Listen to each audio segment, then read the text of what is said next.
इसके लिए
किसी और में नहीं होता,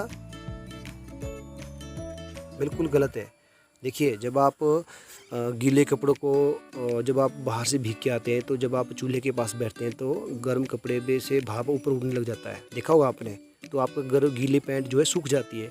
इसका मतलब क्या हुआ, वहाँ पे सूर्य है नहीं, तो केवल सूर्य के प्रकाश में ही वाष्पन होता है, यह गलत है। नहीं, इसका मतलब सूर्य के प्रकाश के अलावा जितनी भी और प्रकाश के स्रोत हैं, या गर्मी है या हीट है या रोशनी है, उसमें भी वाष्पन होता है। ठीक है, अब आता है आपका यह वायु की ऊपरी परतों में, जहाँ यह और अधिक ठंडी होती है, जलवाष्प संघनित होकर छोटी छोटी जलकणिकाएं बनाते हैं। तो ये बिल्कुल सही है, जो हमारे बादल बनते हैं ना, ये उसकी प्रक्रिया है, तो ये बिल्कुल सत्य है। ठीक है बच्चों, तो इस प्रकार आपको प्रश्न नंबर 3 भी अच्छी तरह से समझ आया होगा।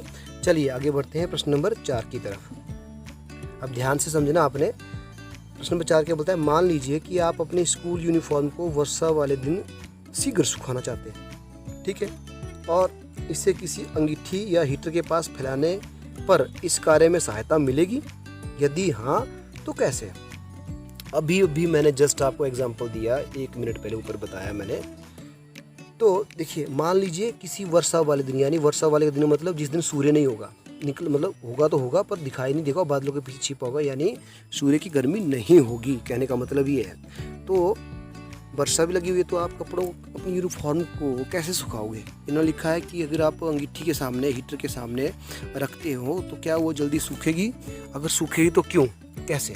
बिल्कुल इसका उत्तर होगा हाँ, इसे अंगीठी या हीटर के पास फैलाने से इस कार्य में हमें सहायता मिलेगी, क्योंकि हीटर और अंगीठी से जो ऊष्मा, जो गर्मी निकलेगी, वह गर्मी जो है हमारी यूनिफॉर्म को गर्म करेगी और उसके अंदर जो उपस्थित जल वाष्प है या जल की मात्रा है वह धीरे धीरे वाष्पित होकर भाप के रूप में उड़ जाएगी और हमारी यूनिफॉर्म सूख जाएगी। तो ये भी हो गया बच्चों। इस तरह से आप इसका उत्तर देंगे। अब चलते हैं प्रश्न नंबर 5 की तरफ। प्रश्न नंबर 5 है आपका, एक जल की ठंडी बोतल रेफ्रिजरेटर से निकालिए और इसे मेज पे रखिए। ठीक है, एक ठंडी बोतल निकालनी है रेफ्रिजरेटर से पानी की और उसे हमें मेज पर रखना है। तो कुछ समय बाद हमने क्या देखेंगे कि बोतल के चारों तरफ पानी की बूंदें गड़ दिखाई देती है। ये मैंने आपको जब चैप्टर पढ़ाया था तो मैंने आपको बर्फ़ का उदाहरण दिया था, गिलास में बर्फ़ डालने का, है ना। तो पानी की बूंदें जो है बोतल के बाहर इकट्ठी क्यों हो जाती हैं? इसका उत्तर क्या होगा बच्चों? क्योंकि संघनन की वजह से। अब संघनन एक प्रक्रिया क्या है, देखिए, जब आपने इसका उत्तर देंगे, यह कुछ समय पश्चात बोतल के चारों तरफ पानी की गड़गड़ बूंदें दिखाई देती है, क्योंकि यह दिखाई देती है हमें संघनन के कारण। क्योंकि जब हम बोतल जो है फ्रिज से बाहर निकालते हैं तो बोतल में पानी ठंडा होता है, उसका तापमान बहुत कम होता है। तो हम टेबल पे जब रखते हैं तो हमारे कमरे में तापमान अधिक होता है, वहाँ की वायु गर्म होती है।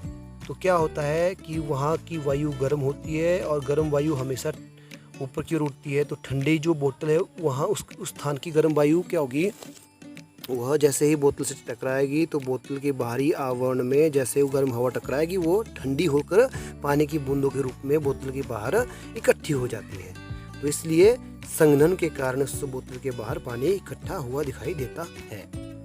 तो मुझे उम्मीद है बच्चों ये भी आपको समझ आया होगा। अब चलते हैं प्रश्न नंबर 6 की तरफ। चश्मों के लेंस साफ करने के लिए लोग उस पर फूंक मारते हैं और लेंस भीग जाते हैं। अब लेंस क्यों भीग जाते हैं ये समझाना है आपने। तो बेटे ये आप कैसे होगा, देखिए, जब आप फूंक मारते हैं इसका मतलब क्या हुआ, हमारे मुंह से जो हवा निकले उसके अंदर भी जल वाष्प निकले। हमने बाहर जो हवा छोड़ी तो उसके अंदर भी जल वाष्प निकला।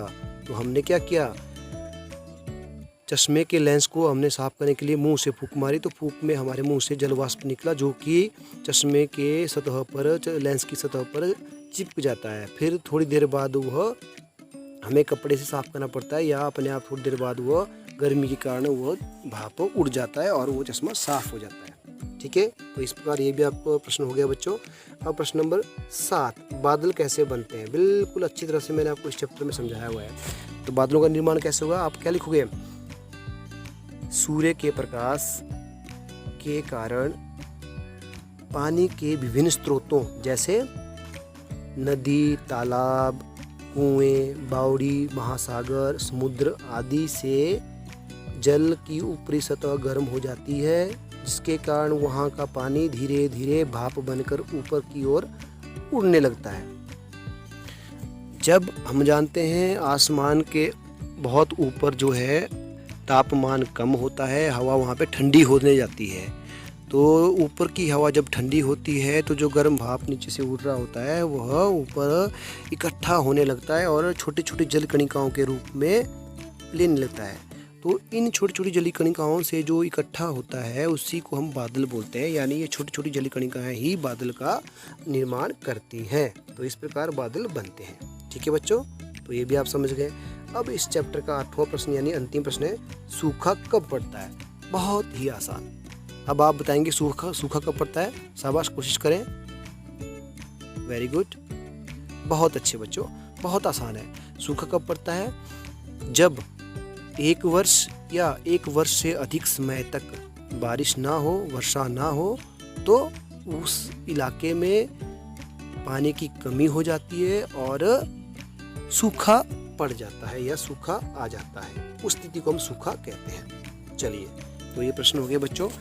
इस प्रकार आपके अभ्यास के सभी प्रश्न मैंने आपको समझा दिए हैं एक एक करके, और आप बच्चों ने अच्छे से वो समझ भी लिए हैं और उम्मीद है मुझे आपने नोट भी किए होंगे। फिर भी अगर नोट नहीं कर पाए हो तो आप मेरे वीडियो को बीच में पॉज कर सकते हैं, वहाँ से दोबारा इसको रिवाइंड करके शुरू से सुन सकते हैं या जहाँ से ज़रूरत है वहाँ से रिवर्स कर सकते हैं। ये सभी ऑप्शन आपके पास है। इससे आपको दोबारा जो है मेरे वीडियो को सुनने का ऑप्शन है और अब इस टॉपिक को यानी इन प्रश्नों को समझने का तरीका है। चलिए बच्चों, इस वीडियो को यहीं ख़त्म करते हैं। मिलते हैं अगले वीडियो में एक नए चैप्टर के साथ। अब आपके 2 चैप्टर बचते हैं, उनमें से हम देखते हैं, अगला चैप्टर पढ़ेंगे अगले वीडियो में। तब तक के लिए अपना ध्यान रखिए, सुरक्षित रहिए और पढ़ते रहिए।